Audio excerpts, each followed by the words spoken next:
Bueno, buenas noches. Esto es Hablemos de JavaScript con Camilo Montoya. Hoy tengo mi primer invitado después de 4 capítulos que hice hasta ayer de este programa, de este canal.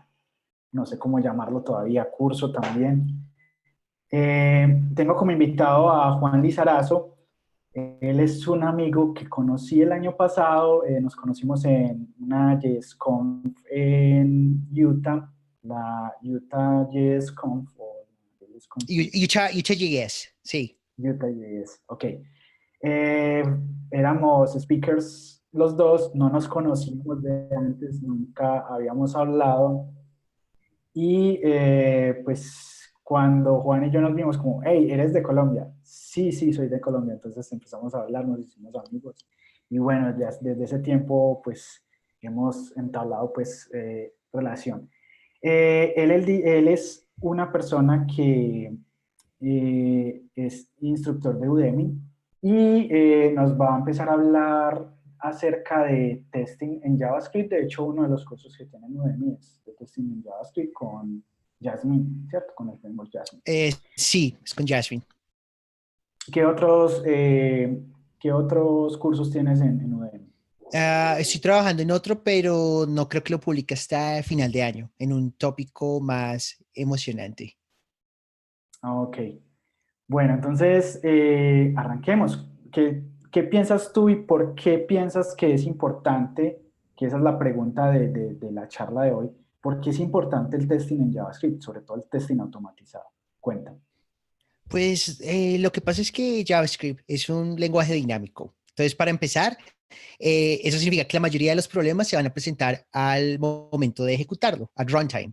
Entonces, automatización es importante en ese sentido, porque a medida que tú empiezas a crear tu aplicación, empiezas a desarrollarla, empiezas a crear más features, la parte de testear manual se empieza a complicar. Luego, si te imaginas en un equipo más grande, en una empresa creando enterprise software, el problema es que tú no tienes la habilidad de testear todos los casos de uso, todos los requerimientos cada vez que haces un cambio.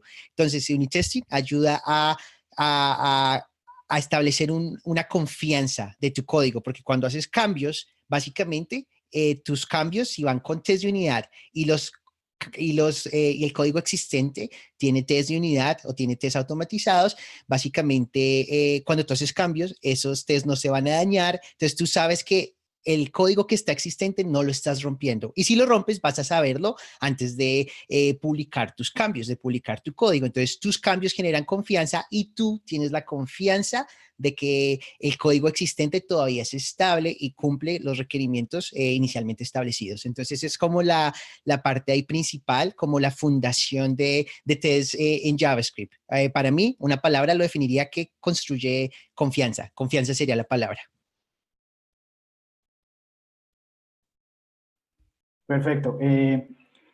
¿Y por qué Jasmine? ¿Por qué empezaste a usar Jasmine y por qué crear un curso acerca de Jasmine? ¿Qué es lo que más te gusta de Jasmine? Pues todo empezó porque hace unos años yo estaba enseñándole a un amigo, quería enseñarle test de unidad y quería enseñarle con Jasmine, pero el problema es que no encontramos materiales buenos, o sea, yo le dije, no, búscate un curso bueno en Udemy, y él buscó, pero no encontró ninguno.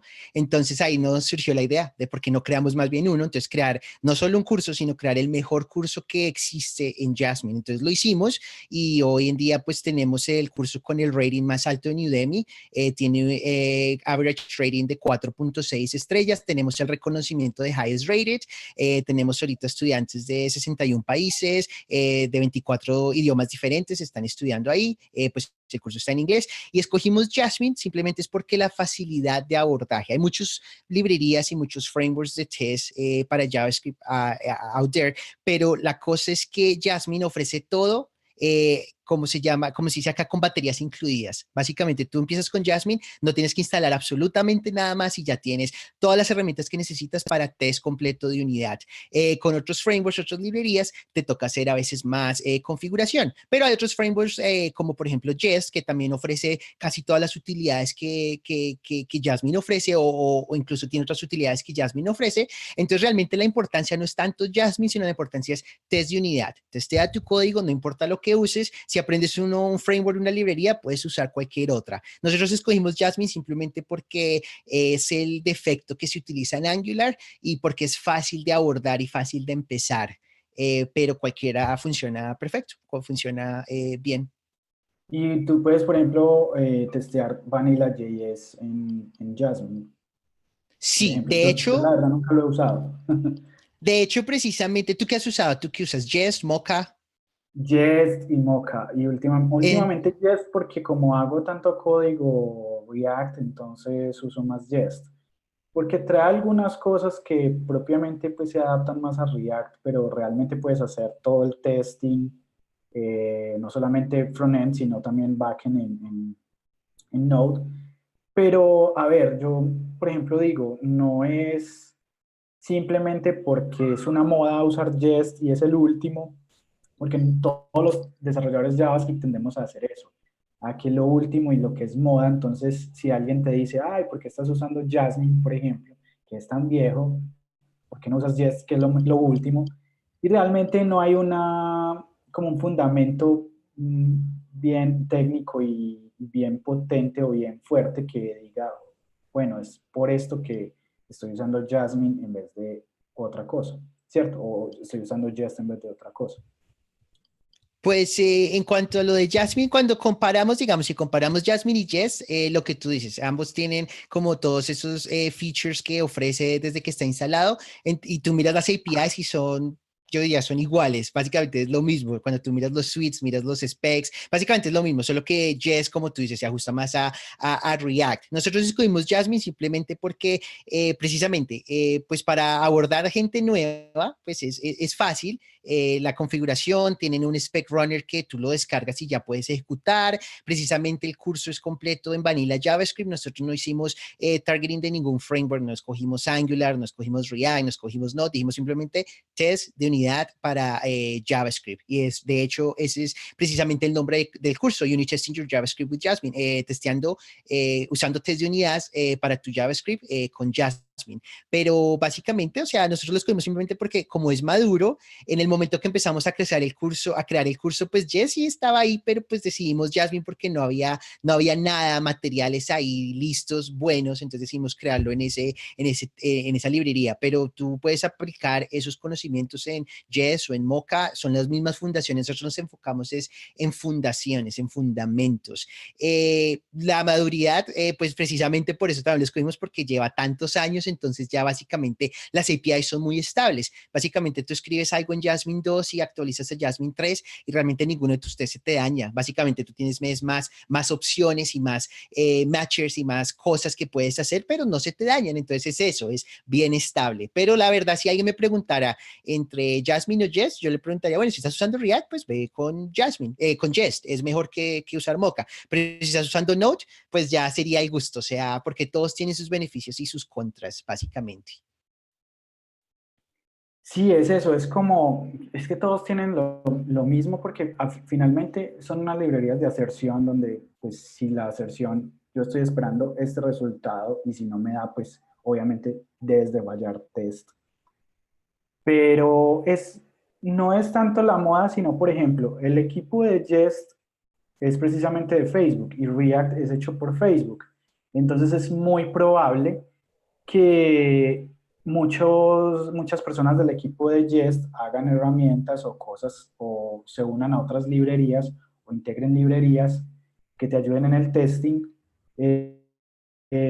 precisamente para enfocarlo a esos productos que son de la misma casa de software, ¿cierto? Pero no es propiamente como que uno es mejor que el otro, realmente son también gustos muchas veces, pero tener en cuenta como, yo creo que es que son frameworks de testing, entonces puede pasar lo mismo que pasa en los frameworks de frontend. Es una pelea un poquito tonta, por decirlo así, porque ambos tienen, o sea, los tres, por ejemplo, que están más de moda hoy en día y que tienen más tracción, que son Vue, React y Angular, pues no, tienen, o sea, diferentes casos de uso donde ellos son muy específicos propiamente. Entonces, muchas veces, pues no vas a necesitar hacer como esas comparaciones porque hay un punto específico donde es muy bueno y es donde realmente necesitas necesitas atacar el problema. Entonces es eso. Pues yo lo veo más desde ese punto. Muchas veces empezamos a mirarlo como, hey, pero es que no, es que esto es lo que se está usando y no es solo por moda, porque por si fuera por moda, entonces nunca acabaríamos con el JavaScript fatigue que realmente existe. Y entonces es esto lo que lleva a, hey, trata de hacer pruebas de concepto con todas las opciones que tienes y mira cuál se adapta mejor, tanto a tu entendimiento como a lo que necesitas. Si no resuelve el problema que realmente necesitas resolver, pues no uses eso. Es mi punto de vista, pero todos tenemos puntos de vista diferentes.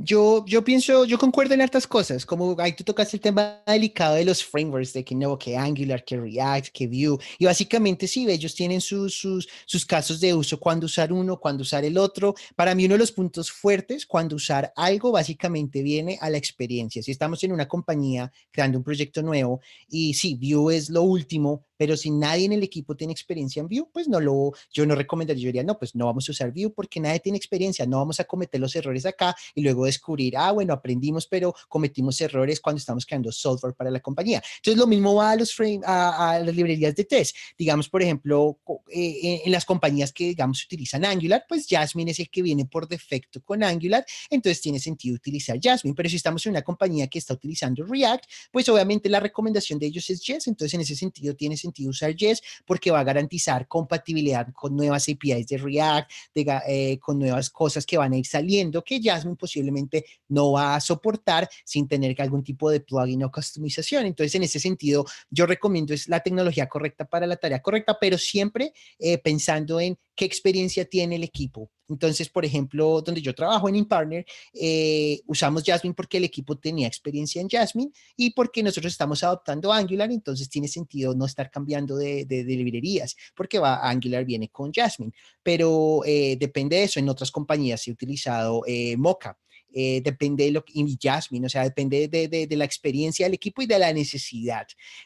Jasmine a mí me gusta bastante, él viene, es patrocinado por una compañía que se llama Pivotal Labs y básicamente ellos tienen una persona dedicada que está haciendo contribuciones al open source y aceptando pull requests, pero es full open source, entonces está bien mantenido. Para mí la importancia también es eso, si está mantenido, o sea, actualizaciones en los últimos 12 meses. Si ya no se actualizan en los últimos 12 meses, uno piensa, bueno, porque es de pronto feature complete, ya no hay nada más que añadirle, pero cuando se habla de JavaScript, eso no sucede porque JavaScript está evolucionando, las librerías están evolucionando. Entonces, en ese momento, si llegara ese momento, yo diría, bueno, ya yo creo que mejor miremos otra solución, evaluemos otra librería que esté con mantenimiento activo, porque eso pasa mucho en JavaScript. Hay muchas librerías que salen todos los días y luego son olvidadas y se quedan en el pasado y desactualizadas y ya no son compatibles. Y una compañía grande pues no puede invertir en ese tipo de tecnologías porque después cambiar va a ser bastante costoso para la compañía, va a costar tiempo de los desarrolladores y pues el tiempo va a ser dinero y es un negocio después de todo. Entonces viene a eso la discusión. O sea, a mí me gusta mucho, para mí la importancia es hagan test de unidad, automaticen el código, tiene muchos beneficios, escriben código más limpio, el código, una cosa que yo digo mucho es que el código que se puede testear automáticamente es el mejor código, es el código más limpio. Un código que no se puede testear es mal código, por más que funcione, es mal código. Entonces ayuda mucho, ayuda a documentar el código. Si alguien está mirando algún método y no entiende qué hace, puede mirar los tests y ver, funciona así o se consume así. Entonces no hay que escribir documentación adicional para los métodos. Genera confianza en tus cambios. Cuando tus cambios salen, si no rompiste nada, sabes que todo va a estar funcionando perfectamente. A veces algo se va a dañar cuando todo está integrado con el ecosistema, pero pues minimiza el riesgo. Entonces, básicamente para mí es básicamente experiencia del equipo, que esté mantenido activamente la librería y que básicamente pues que mientras, o sea, no importa la tecnología, mientras escojas lo que escojas, eso es lo importante, o sea, que tengas algún tipo de librería de automatización. Y eso es lo que realmente importa, sea Mocha, sea Jest, sea lo que sea. Hay muchas librerías buenas, pero importante, escojan alguna, utilícenla, vuélvanse expertos en ella. Has tocado dos puntos que a mí me parecen esenciales en el testing automatizado. Y es uno, cuando tienes test automatizados, vas a poner descripciones con las intenciones de tu código. Y eso ayuda a que otros desarrolladores nuevos en tu proyecto sepan cómo funciona el código. Y de hecho, si un desarrollador nuevo llega y lo primero que hace es poner a correr los tests, va a saber que esa aplicación está en un estado que, digamos, está estable. Y que los cambios que él haga, nuevamente cuando vuelva a correr los tests, todos esos tests deben de pasar y él no tiene que ir a testear uno tras otro feature. Y si tu aplicación es bien grande, pues imagínate testear todo manualmente. Ese es un punto grandísimo en esa parte. Exacto, exacto. En eso tienes razón, que básicamente si ellos no tienen que estar testeando manualmente, también están ahorrando tiempo, están ahorrando dinero para la compañía y pues la compañía va a ser también más exitosa. Y también porque llega el momento en que hay demasiados casos de uso, demasiadas cosas que para uno podría gastarse manualmente uno 3, 4, 5, 6 horas haciendo test manualmente. Por ejemplo, digamos Azure. Yo estaba en una conferencia el año pasado, en diciembre, y ellos nos mostraron que ellos tienen 92.000 test de unidad corriendo en uno de sus productos de pipelines, 92.000 test de unidad. Y creo que ejecutan, no sé, no recuerdo los minutos, ¿cuántos eran? 8 minutos, algo así, no era mucho, pero testean 9.000 cosas diferentes en ese tiempo. Entonces, básicamente eso sería imposible una persona ir a testear eso cada vez que hay un cambio.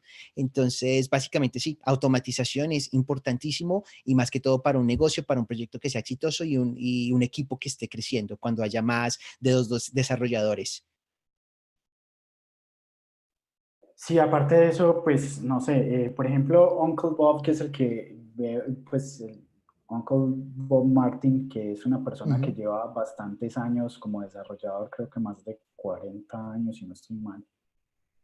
Él es uno de los que dice, hombre, si no tienes unit tests, es ridículo que hagas test manuales y que hagas un manual de cómo hacer los tests y aparte de eso quieras correrlos todos los días.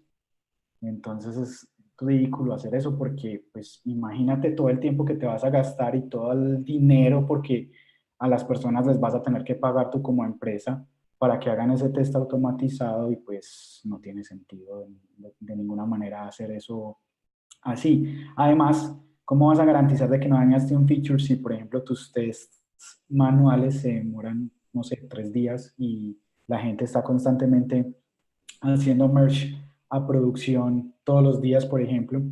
Estas personas que usan mucho continuous delivery y pues se arriesgan a de pronto quebrar las cosas a diario, pero con el fin de también de avanzar bastante con sus aplicaciones. Pues imagínate si los tests duran más que lo que los desarrolladores se demoran en crear nuevos features, entonces sería de nunca acabar, ¿cierto? Ujú. Exacto, eso es verdad. Y algo que tú mencionas ahí es importante, o sea, la parte de automatización es importante, pero también es importante no sobreautomatizar. Hay una cosa que sucede mucho y sucede mucho en JavaScript cuando hacemos, digamos, test de unidad, que una cosa importantísima, un principio importantísimo es que cuando se creen test de unidad, es ideal que creen test no de implementación, sino que testeen es comportamiento, que testeen contratos. Por ejemplo, si tú tienes un servicio y te retorna una respuesta específica, tú deberías en tu test testear solo esa respuesta específica, no testear cada línea de código dentro del servicio, porque eso es un problema de sobreautomatización. Estás sobretesteando la implementación y el problema es que después cambiar cualquier cosa interna es difícil. Entonces, igual mi recomendación en eso es no sobreautomaticen tampoco, o sea, la idea es que no testeen cada línea, testeen es la respuesta final, porque no hay que sobreautomatizar, porque si no terminan a veces gastando más tiempo escribiendo los tests que creando el código como tal, y también eso va a generar un costo y un impacto en la velocidad de desarrollo del equipo. Entonces eso también es importante mencionarlo, que hay que tener un balance. Entonces el balance usualmente el principio es simplemente testeen interfaces públicas, testeen lo que retorna el método. Si tienen que poner algún espía en alguna parte simplemente para isolar una dependencia, háganlo, pero no testeen que fue llamado. O sea, porque así entonces pueden testear métodos privados a través de métodos públicos sin escribir test para esos métodos privados, permitiendo que cuando haya refactors, haya cambios, sea más rápido hacerlos mientras los contratos sigan pasando. Entonces también es importante eso, no sobreautomatizar, pero la automatización súper importante. Sí, cuando se sobreautomatiza, por ejemplo, en pruebas en tu end y que estas de pronto cambian constantemente los flujos, son algo que tiene un costo mucho más alto que hacer el test manual. Entonces también es revisar esos puntos o esas partes específicas de tu proyecto donde realmente lo necesitas y donde realmente no. Pero sí, es como hacer sobre ingeniería, por decirlo así, o sea, sobre utilizar las cosas por el simple hecho de quererlas usar. Y tampoco es el punto de hacerlo de esa manera. Sí, ahí tú Bueno, mencionaste otro tema ujú, que también es importante ahí, que es la parte de los test de integración. Usualmente, una cosa que Google propuso hace muchos años fue una cosa que se llama la pirámide de test. No sé si la has visto. Básicamente lo que dice es que 70% de tu esfuerzo debería ir a test de unidad, 20% debería ir a test de integración y 10% a test de end-to-end. Y precisamente es por eso, porque si pones más esfuerzo en end-to-end, son los test más frágiles y los más costosos de mantener. Usualmente yo recomiendo no hacer test end-to-end automatizado en mucho detalle porque son muy frágiles y tienen el costo. Entonces, eso también, ahí ya que tocas el tema, menciono sobre la pirámide de test para que la miren. Es bien interesante. sí, otro punto y otra pregunta sería entonces, ¿cuándo usar esos tests? ¿Y qué tests, qué tipos de tests hay? Qué nos dices al respecto? Pues hay diferentes tipos de test. Entonces, están los test de unidad, hay test de integración, hay test funcionales, hay test de end-to-end, de punta a punta, y hay test de aceptación de usuarios. Hay otros tipos de test también, pero esos son como los que más nos afectan a nosotros, los desarrolladores. Por ejemplo, los test de aceptación de usuarios, cuando tú terminas un feature y lo entregas al producto, a tu product manager o a tu equipo de QA, ellos aceptan y dicen, sí, este feature es lo que nosotros establecimos como criteria. Pero también entonces nosotros en nuestro enfoque como desarrolladores, cuando viene a JavaScript, yo recomiendo poner todo el enfoque en test de integración y test de unidad. O sea, test de integración y de unidad. No testear la implementación, no testear métodos privados. Los métodos privados testearlos a través de métodos públicos. Entonces, básicamente ahí se está testeando unidades y se están testeando pues integración entre cómo interactúan estos. Entonces, esos son los diferentes tipos. El enfoque usual, la mayoría del enfoque de los esfuerzos en los equipos con los que yo trabajo es poner en test de unidad la mayoría del esfuerzo y alguno que otro test de integración, pero nosotros no creamos test de end-to-end, los que desde el front-end y que llamó la API, nosotros no lo hacemos, pero QA, nuestro departamento de QA, ellos sí se encargan de hacer test de integración para las APIs, y sus otros test que ellos tienen automatizados, pero ese no es nuestro enfoque en el equipo. Entonces son los diferentes test, pero cuando tú estás comenzando con JavaScript, o sea, alguien que esté comenzando, yo recomiendo empieza con test de unidad y de ahí ya básicamente estás cubierto para la mayoría de cosas que vas a estar haciendo. Porque el trabajo principal de un software engineer no es escribir tests, es crear features, pero asegurar que funcionan. Entonces, test de unidad sería como el pilar y test de integración. Ujú. Por ejemplo, aquí tengo una de las cosas donde hacemos diferenciaciones de eso. Por ejemplo, vuelvo a correr el video, donde muestra un unit test versus un test de integración. Exacto, entonces ahí está. Esa es Ahí la sí, broma. exacto. Ahí Diego estaba preguntando sobre eso. ¿Qué consiste el test de unidad? Y básicamente es eso, un test de unidad. Imagina, Diego, el test, estamos testeando el pasador. El pasador funciona como tal. Ese es el test de unidad. Test de unidad, testeamos una unidad. ¿Qué es una unidad? Usualmente en JavaScript, en el código, una unidad puede ser una función, puede ser una clase, puede ser un módulo. Yo recomiendo que la unidad la tomen como la función, la unidad como más pequeña, pero no más pequeño que una función. No tomen como unidad, digamos, una variable, una observable. Yo diría, no, una función, esa es la unidad, o una clase, pero no vayan más grande que una clase. Y ahí el test de integración, entonces, ¿cómo funcionó esa unidad respecto a la puerta? La puerta puede tener su test de unidad, se desliza, sí se desliza, pasa el test de unidad, pero si no hay test de integración, entonces los dos, el pasador y la puerta, falla el test de integración. Entonces, por eso, test de unidad y test de integración. Funciona individualmente, ahora, ¿cómo funciona cuando interactúa con otras unidades del ecosistema? Ese video Claro, está porque bien, entonces, bien bueno.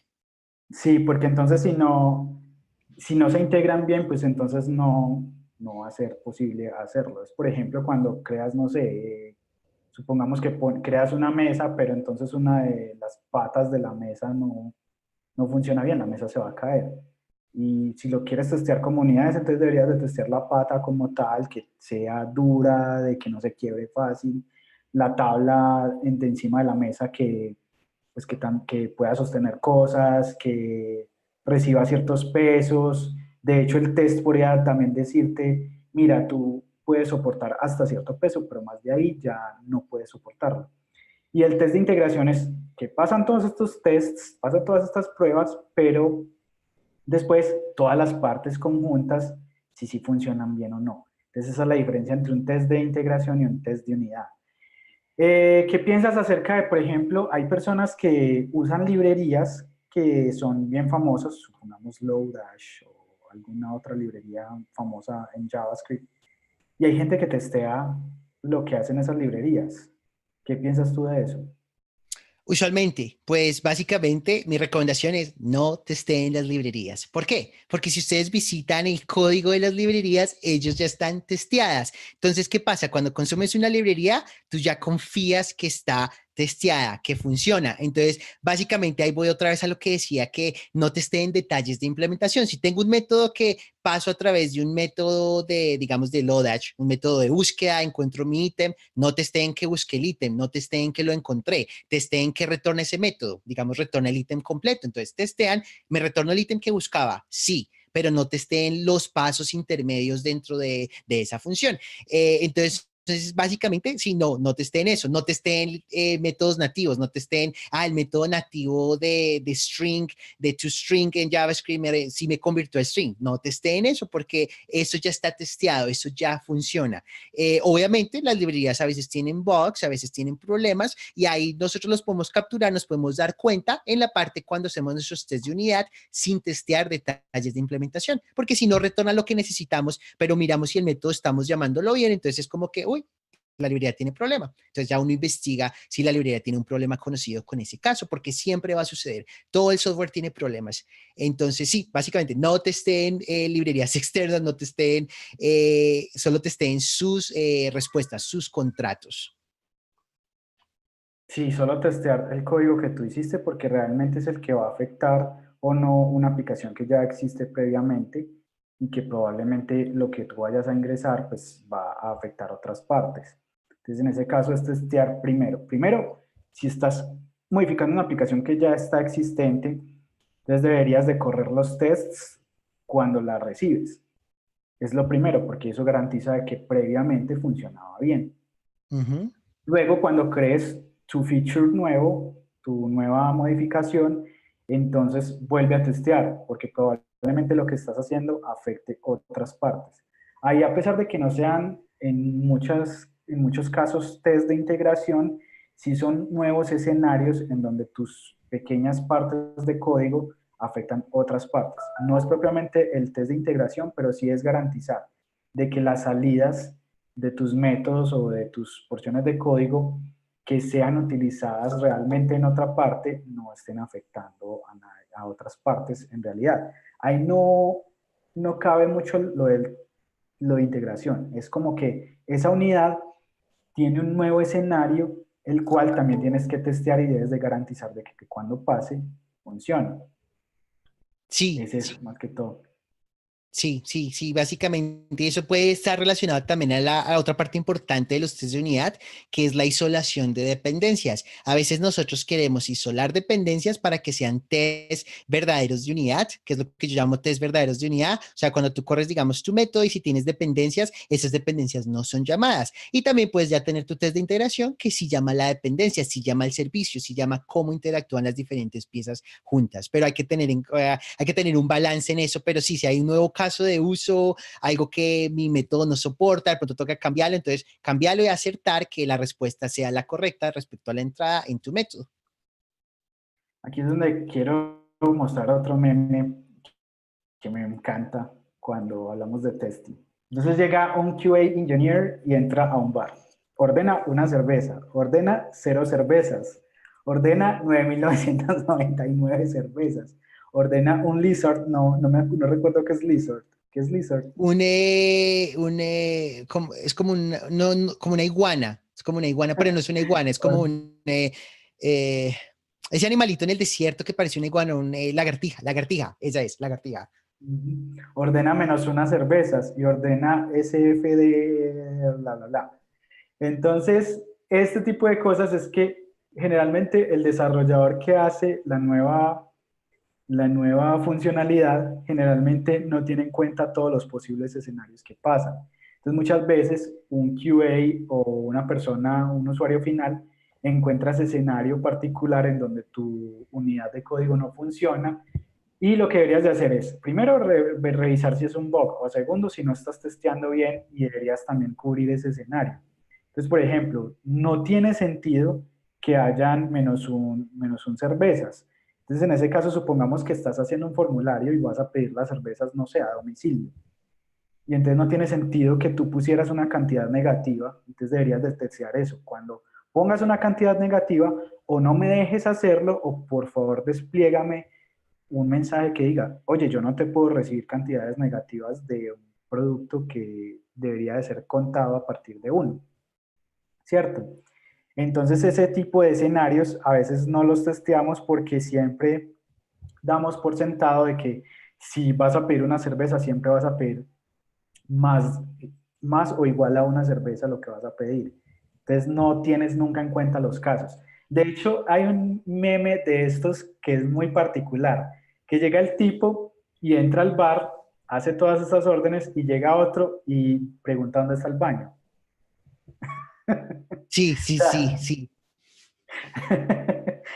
pues, entonces son casos en donde el desarrollador, por más que entienda las reglas de negocio, por más que tenga presente qué es lo que va a hacer la aplicación, muchas veces es como, hey, estos escenarios pueden pasar, entonces controlémoslos también. De hecho, eso tiene que ver mucho hasta con experiencia de usuario. No sé si les pasa que a veces están llenando un formulario, no los deja seguir, pero nunca les muestra por qué no los deja El error. seguir y ustedes quedan ahí como, bueno, yo esta aplicación no la vuelvo a usar porque pues, no me funciona. Y realmente la aplicación en sí técnicamente no está mal, pero como experiencia de usuario, pues si no te dice nada, pues la aplicación no está funcionando como tal. Entonces ahí es donde uno dice, cuando uno pelea con los QA, no, es que eso no es un bug, eso fue algo que se nos olvidó. Sí, exacto. Es un feature que no se ha implementado. Y eso es Ajá, usualmente esa siempre es la pelea. Así que uno dice, no, es que eso es una característica que no hemos creado. Pero entonces, como para ellos no la hemos creado, es un bug, es un problema que toca corregir. Y eso siempre, sí, es la pelea. Una cosa que mencionaste de esa camiseta también es importante tener en cuenta. Cuando tú escribes tus test de unidad, tampoco vas a escribir, o sea, una de las cosas, por ejemplo, en Jasmine, cada test se llama un spec. Cada test. Y un spec, ¿qué ujú, significa realmente? Es un requerimiento, un criterio. Entonces tú usualmente creas esos test basados en los criterios que a ti te piden. Si a ti, digamos, llegan y te dicen, no, yo necesito que soporte pedir cervezas positivas y nada más, pues tú vas a crear un spec y simplemente vas a testear eso, porque tú no vas a, puedes decir, no, pues, ¿qué pasa si pasan estas cosas? Pero si no te piden eso de criterio, entonces tú puedes decir, bueno, pues yo lo dejo seguir o si me pide negativo o cualquier otra cosa, tener una cosa importante para prevenir esos errores es tener un fallback, como un comportamiento por defecto cuando es un caso que no cubrimos. Entonces, si decimos, no, viene una cerveza negativa, entonces por defecto retornémosle una cerveza y ya, ese es el comportamiento por defecto. Y usualmente eso ayuda porque uno no puede tampoco implementar cosas que no le están pidiendo. Entonces, ajá. y con test es eso, test es testear los specs, las especificaciones, los criterios que te están pidiendo que crees, pero tener un fallback también, o sea, tampoco es registre, solo puedo hacer eso y nada más. Entonces, uno desarrollador tiene esa responsabilidad de buscar como ese balance. Que al menos el código sea seguro de ejecutar, soporte todas esas entradas, pero tal vez solo retorne una cerveza siempre. O sea, entonces eso también, ahí abriste esa puerta, esa conversación. Pero sí, es, Por ejemplo, pasa mucho que uno tiene un formulario en frontend y no sé, supongamos que es una calificación, entonces tú debes de calificar de 1 a 5. Entonces, se supone que el test que debes de verificar es que las calificaciones siempre sean de 1 a 5 y que no sean otras más. Simplemente si es 1, 2, 3, 4, 5, el test está válido y de resto no. No podrías decir, bueno, entonces voy a testear que siempre sea inválido cuando es 6. Siempre voy a testear que sea inválido cuando sea 7. esa es la Y otra. entonces eso va a ir al infinito, tanto en los números positivos como en los números negativos. ¿Y qué pasa si, por ejemplo, es un flotante? ¿Qué pasa si es otra cosa? Entonces, no, testea realmente lo que es, que son 5 escenarios o que son un escenario en donde tú simplemente revisas que el número sea entre 1 y sea entre 5. Entonces, mayor o igual a 1 y menor o igual a 5, no más. Entonces, te das un escenario. Probablemente una persona un poco inexperta pruebe los 5 escenarios, que no está mal tampoco, no lo veo tan mal. Pero si te pones a testear que no sea ni 6, ni 7, ni 8, ni 9, ni 10, ni 11 y hasta el infinito, entonces ¿cuándo vas a terminar? Es eso. Ujú. Lo otro que podría pasar es que estás esperando un número. Entonces ese sería el segundo test. Entonces, el primero sería, es un número, ¿sí? Es entre 0 y, perdón, es entre 1 y 5, incluidos ambos, ¿sí? Perfecto, ya estás bien. Ahora pasa que como el escenario que iba a decir, que lo tienes en frontend, pero en el backend simplemente tienes un test que verifica es entre, que es un número, no más. No tienes el test de realmente los posibles 5 escenarios que pueden pasar. Entonces pasa que hay gente que se da cuenta de la API donde está el endpoint y pues te manda cualquier otra cosa. En esos casos, ¿Qué podrías pensar tú que podría uno hacer? Siempre pues la parte del comportamiento por defecto. O sea, que si me están pasando una entrada que no soporto o básicamente voy por defecto a cierto valor o simplemente genero un error, pero un error controlado, algo que el sistema va a poder manejar. Entonces, eso es lo ideal, siempre limitarse a, estos son los casos, los cumplo y ya cualquier otra cosa o un error o un comportamiento por defecto, porque va a ser imposible, o sea, lo que tú dices no es ideal, no vamos a ir a testear todos los casos que no son. Siempre la idea de los test es testear las cosas positivas, las cosas que el sistema debe hacer y eso es las especificaciones, lo que debe hacer, básicamente. Entonces, en ese caso, que sea, digamos, de 1 a 5 y ya, ese sería un test, o 5 tests, uno por cada número, pero hasta ahí. Y ya un comportamiento por defecto. Si recibo un string o recibo otro valor que no es un número, entonces, ¿qué hago? También testear eso, que esté soportado y que sea un error controlado, porque nunca queremos tener errores que no son controlados, porque es cuando el sistema pues se rompe y deja de funcionar el resto de cosas. Ujú.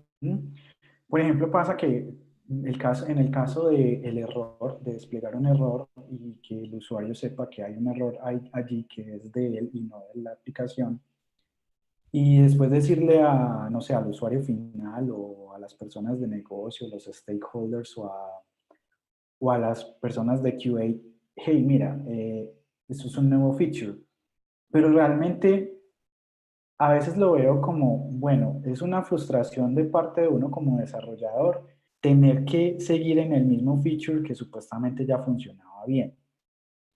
Pero segundo, si tú te pones en los zapatos del usuario final, es la experiencia de ese usuario, como, hey, para mí la aplicación no funciona, yo no soy técnico, yo no sé qué tienes detrás, no sé qué es JavaScript, no sé qué es nada de eso, y no me está funcionando la aplicación, porque yo no puedo, por ejemplo, hacer submit de mi correo en, no sé, en un formulario de listas de correo. Entonces, no está funcionando para mí.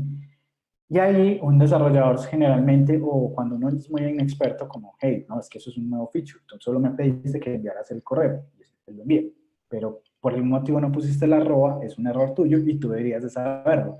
Pero muchas veces visualmente no lo tenemos presente, porque también tenemos una dislexia no solo al momento de escribir, sino de leer también. O sea, tú, por ejemplo, mi correo, supongamos que es camilo@test.com, pero yo escribo camilotest.com sin el arroba. Y si lo leo de rapidez, yo sigo viendo camilo@test.com. Entonces es como, hey, te falta la arroba, no estás poniendo la arroba, mira bien que no estás poniendo la arroba. Entonces ahí sí es donde uno ve eso. Entonces, de parte de eso no es tanto lo técnico, sino como no le estás dando buena experiencia a tus usuarios.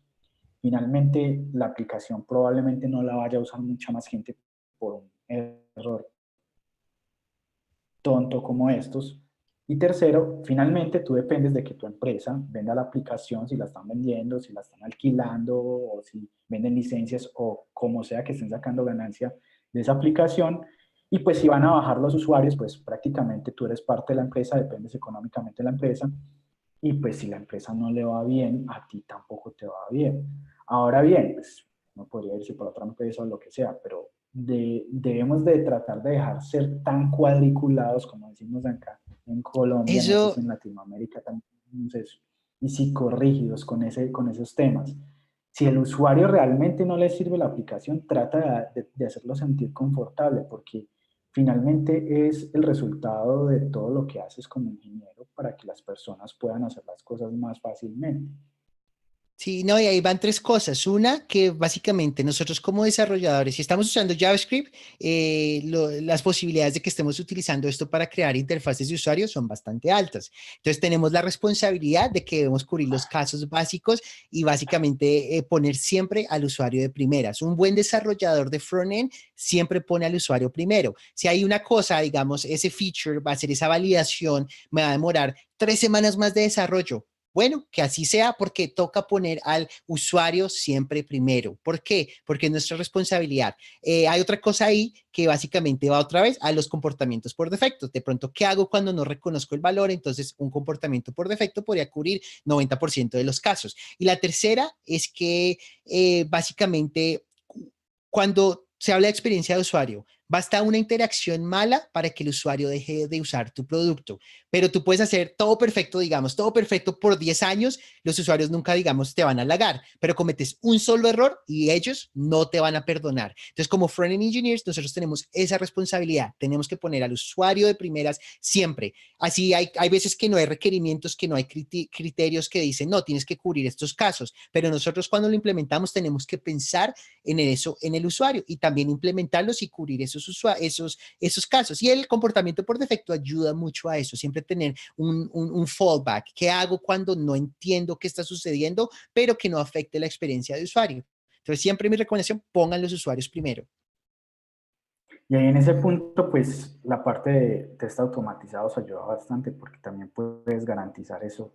Y ahí es donde entra, por ejemplo, el concepto de hacer los tests end-to-end, donde verificas ya el comportamiento como tal de cara al usuario. Obviamente hay cosas que muchas veces no puedes o no es tan fácil crear el test. Ahí me surgió una duda que me hicieron hace tiempo, una pregunta que me hicieron hace tiempo. ¿Cómo puedes, o sea, muchas veces en frontend te queda difícil hacer un test de UI porque probablemente los frameworks no son suficientes, probablemente no puedes llegar a ese drop-down bien propiamente con todas las herramientas que hay. Y entonces alguien una vez me hizo una pregunta que no supe cómo responder, pero eso fue hace rato, eso fue como en el 2014. Y me dijo, ¿cómo puedes crear algo que no puedes testear? Esa pregunta te la hago yo a ti en este momento, a ver qué, qué pasa, a ver qué me respondes. Pues básicamente ese es el problema que, o sea, que si tú creas algo que no puedes testear, es lo mismo como cuando hay un problema que tienes que solucionar y no puedes reproducir. Es el mismo caso. Y ese caso se presenta todos los días en el trabajo. En el trabajo tú estás y dicen, no, es que un cliente tiene tal problema y tú tratas de reproducirlo con los pasos y no lo puedes reproducir. Si no lo puedes reproducir, no lo puedes validar, no lo puedes solucionar. Lo mismo con los tests, o sea, si lo que yo dije al principio, el código que tú no puedas testear, no es buen código. El mejor código es el que puedes testear automatizadamente. Hay cosas que sí que no se pueden testear, pero si digamos hay una UI que no se puede automatizar el testeo por alguna razón, entonces de pronto la UI no es ideal, de pronto está muy profunda, de pronto hay digamos 10 ventanas para llegar a ese punto, entonces obviamente si no se puede automatizar, imaginen lo que es para el usuario. Entonces igual hay buenas prácticas y hay guías que ayudan a que se pueda testear ese tipo de escenarios, pero igual la recomendación es pongan 10% del esfuerzo en end-to-end. Y ese end-to-end puede ser parte manual, parte automatizado. Entonces ahí podría ir ese balance también. Es algo como que, uy, esto es un feature de hace 10 años, no podemos arreglarlo ahorita, no tenemos el tiempo, el dinero de cambiarlo. Entonces, bueno, 5% automatizado, 5% manual, porque a la final cada producto va a tener que tener cierto tipo de validación manual, porque hay escenarios que no se pueden cubrir automáticamente. Es, por ejemplo, yo ahí en ese punto, pues ya después de los años y no sé, de mis reflexiones filosóficas al respecto, yo dije, pero es que, o sea, yo puedo crear ese feature y puedo testearlo manualmente, así que sí se puede testear. pero en el momento yo me quedé como solo desde el punto de vista automatizado. Si no puedes la pregunta nunca fue si no puedes automatizar algo. Automatizar. Ujú. ¿Cómo puedes crear algo si no puedes automatizar su test? Esa no fue la pregunta. Entonces ya ahí yo dije, ah, no, pues era más como la parte retórica de la pregunta que propiamente eso. Entonces, ¿esto a qué va? A lo que has dicho ya en varias ocasiones en esta charla, y es que no te sobreesfuerces en los test automatizados tanto porque tampoco va a ser posible hacer todos los escenarios.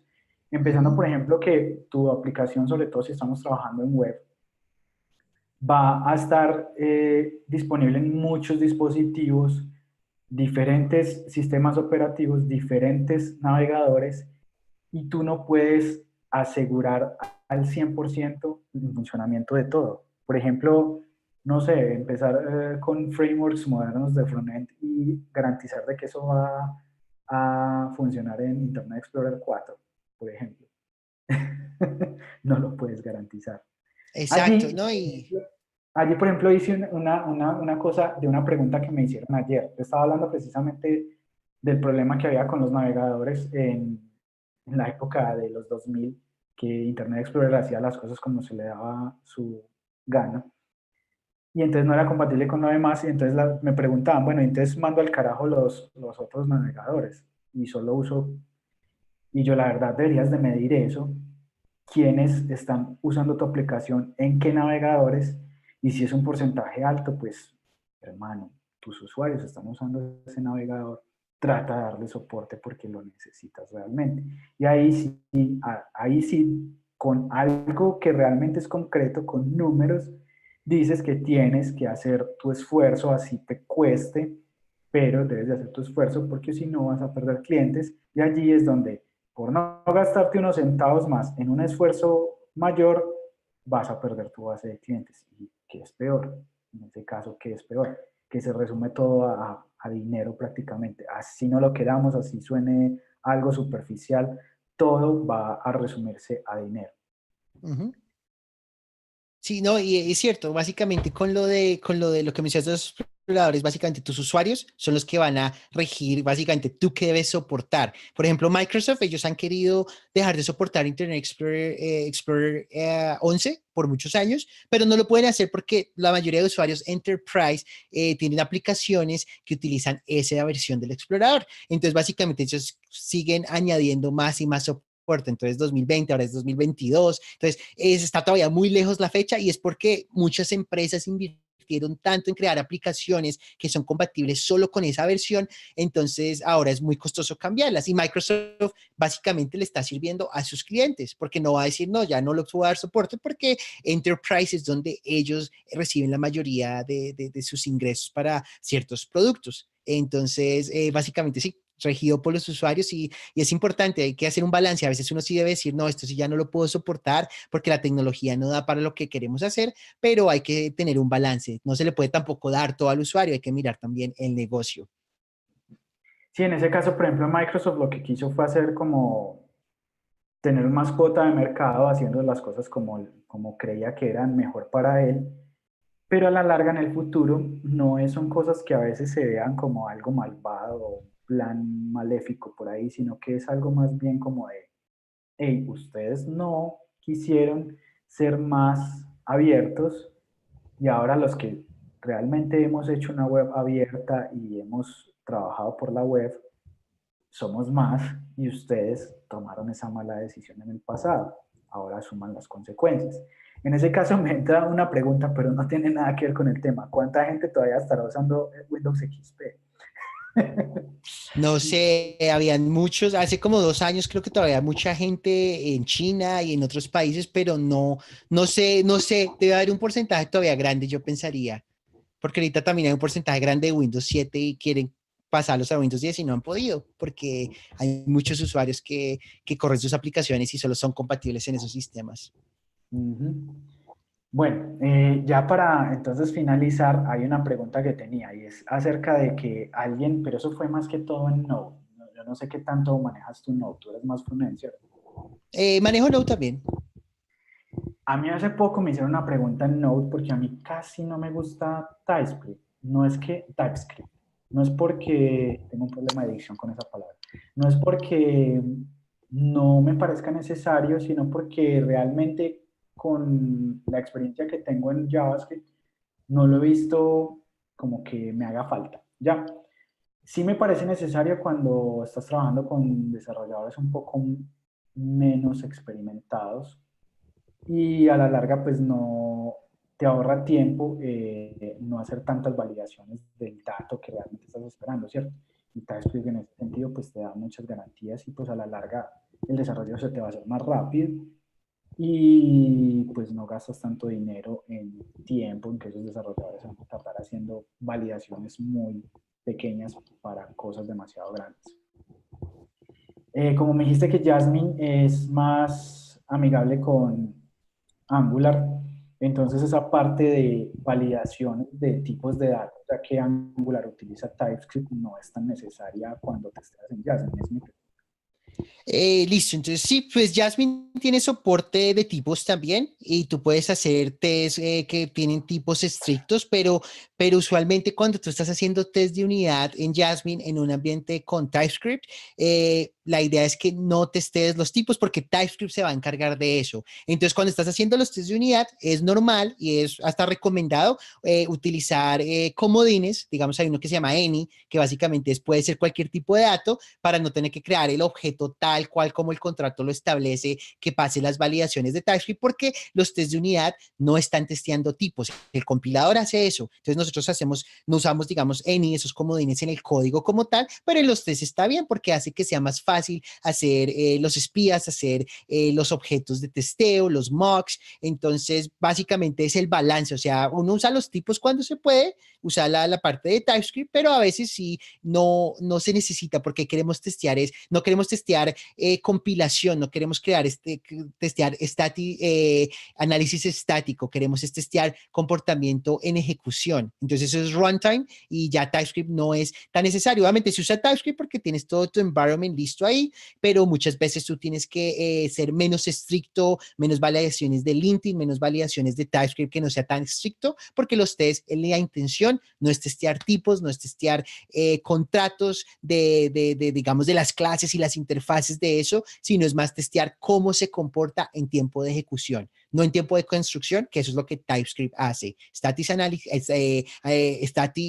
Análisis estático cuando estás construyendo la aplicación. Y ya Jasmine se encargaría de testear cómo se ejecuta y el comportamiento en tiempo de ejecución. Entonces es el Entonces, balance que hay que hacer ahí. hay punto para TypeScript porque aparte de que no tienes que hacer esas validaciones cuando estás creando el código, tampoco los vas a tener que hacer en el testing. Entonces, Exacto. Y en el a la test usas larga, unas, sí, en el test usas unas, pero es básicamente es porque si vas y cambias algo en el código como tal, tú quieres que el test te avise sin tener que correr el test, pero es muy flexible. Entonces, sí tiene los refactors son más rápidos en TypeScript, porque entonces los cambios y te dice de una dónde tienes que hacer todos los cambios. Pero la idea del JavaScript, del testeo, no es testear los tipos, sino testear el comportamiento y usar comodines, ¿está bien? bueno, perfecto. Vamos entonces a ver si tenemos preguntas de las personas de las personas que nos están viendo en este momento. Y agradecerles a todos por estar en sintonía en este momento. Primero, por parte de Zoom, solo teníamos la pregunta de Diego Álvarez, que ya la respondimos. De hecho, la respondimos después de que Diego la hiciera, que era en qué consistía un test de unidad, ¿cierto? Voy a ir a la parte de YouTube, a revisar el chat de YouTube, a ver qué preguntas hay. Eh, ¿Qué tipo de pruebas son mejores para una aplicación web? Creo que la pregunta se responde porque no solamente es para aplicaciones web, podría ser para cualquier tipo de aplicación y depende del escenario, vas a usar pruebas unitarias que siempre las deberías de usar, algunas de integración y otras de end-to-end, y otras de comportamiento, Exacto. otras de funcionalidad. Entonces, ahí depende de cada proyecto, depende de que tampoco depende también de que no sobretestees, ¿cierto? ¿Qué Sí, exacto. otra Sí, respuesta digamos, por podría ser? ejemplo, Sí, sí, por ejemplo, si la aplicación es una API, es solo backend, idealmente uno no hace test de unidad en controladores, uno no hace test de unidad en esas respuestas, uno solo testea la lógica de negocio, entonces los servicios usualmente, uno no testea los modelos que escriben en la base de datos con test de unidad, ahí ya es con test de integración, tú testeas el endpoint que te retorne los datos que son, estuvo, entonces básicamente es muy poquitos los test de unidad que van ahí, pero en frontend básicamente tú sí vas a testear, pero tú no vas a testear las plantillas, yo no recomiendo que testeen las plantillas con test de unidad, no testeen el markup, el HTML, testean es más la lógica de negocio. Entonces mi respuesta es, siempre testeen la lógica de negocio, que usualmente va en sus servicios a veces en modelos, pero dependiendo del tipo de aplicativo. Pero básicamente sí, unit testing, todo tipo de aplicación tiene cierto tipo de unit testing para esa automatización. Y algunas es más integración, otras es más hacia end-to-end también, dependiendo, o sea, depende del tipo de aplicación, pero unit testing aplica a cualquier tipo de aplicación. Ok, perfecto. Preguntan que si Jest sería la mejor opción para test, no propiamente. Depende si estás usando React, pues sí, pues porque es la misma casa matriz, digamos. Facebook lo está, el equipo de Facebook, el equipo de Yes, ellos colaboran juntos. Entonces, básicamente tiene sentido utilizarlo. Pero si estás utilizando otro tipo de aplicación, pues ya es a tu gusto. O sea, mientras tenga las cosas que necesitas, si una sintaxis que conozcas, no importa. Mientras escribas test de unidad, eso es lo importante. El framework, la librería, no es tan importante. Mientras esté mantenida y mientras esté actualizada. Perfecto. Otra pregunta, si un equipo de desarrollo no recibe automatizaciones ni testing, es decir, creería que si recibe un proyecto que no tiene tests automatizados, el equipo qué debe realizar para iniciar este proceso, desde el área o desde lo técnico. Básicamente, cuando uno recibe, y eso sucede mucho en compañías que crecen exponencialmente, compañías que han estado en el negocio, digamos, 10, 20 años y ahora empezaron a crecer. Y entonces, uno desarrollador recibe lo que llamamos el legacy code, que es ese código viejo que no se puede testear porque nunca fue escrito con esa intención, no hay unidades, no hay límites, no hay boundaries. Entonces, en esos casos, ¿qué es lo que se hace? Uno empieza es, primero, a decoplar. Y a medida que ya decoplas partes, miras cómo puedes reemplazarlas ya en partes en unidades que sí sean testeables. Usualmente no se hace todo el tiempo. De pronto hay una aplicación que tiene dos partes, entonces coges una parte o una subparte, de pronto la reemplazas, que las respuestas sean las mismas, pero ya lo reemplazas por una parte que con un nuevo, digamos, módulo que sí sea testable, pero básicamente tienes que reescribir usualmente la aplicación con un paradigma diferente, una forma que sea testable, predecible y que tenga buenas prácticas. Usualmente código viejo, muy difícil testear, o si es un código que no tiene test, va a ser muy difícil forzar los tests en el código. No, yo no lo recomiendo porque usualmente es perder el tiempo, porque el código no está escrito con esa mentalidad de entradas y salidas, entonces está muy acoplado y cuando las cosas están muy acopladas, muy complicado testear. Pero eso Ok, siempre va a pasar, en la industria siempre va a pasar, siempre vas a recibir, más en compañías exitosas, vas a recibir código que no tiene test, entonces ahí lo que tú tienes que hacer es un proceso de refactorización, poquito a poquito, ir añadiendo automatización, pero pues va a llevar muy buen tiempo, porque no te puedes dedicar solo a automatizar, porque hay que seguir creciendo el negocio, ofreciendo nuevas características a los usuarios, entonces es un balance, pero eso es parte como de la emoción del crecimiento y de la carrera. ujú, perfecto. Entonces respondimos esa pregunta. Listo, no habiendo más preguntas, entonces muchas gracias a todos. Nos vemos entonces el próximo miércoles que hablaremos de los temas que no alcancé a dar ayer, porque estuvimos hablando de ECMAScript y quería dar como los cambios más relevantes de ECMAScript, que son por ejemplo const y let, las arrow functions, y no me acuerdo qué otro era del que iba a hablar, que también era de ECMAScript, porque como estábamos hablando de ello, me extendí un poco en la explicación de qué era ECMAScript, porque quiero dar contexto de las cosas para poder que haya un buen entendimiento de qué estamos hablando. Entonces nos vemos el próximo miércoles con esos temas y con los que iban para ese día. Miércoles 8 de la noche para Colombia y para las otras ciudades, para los otros países todavía no tengo muy claro, creo que es México 7 de la noche, Bolivia y Bolivia 9 de la noche, Venezuela 9 de la noche, Argentina 10 de la noche. Esos son como de Latinoamérica en sí. Bueno, muchas gracias, Juan. Muchas gracias por todo. Oye, Probablemente nos gracias sigamos por, viendo sí, por acá. gracias por tenerme. Muy, muy chévere esto. Bueno, hasta luego. Vale, te cuidas, chao a todos.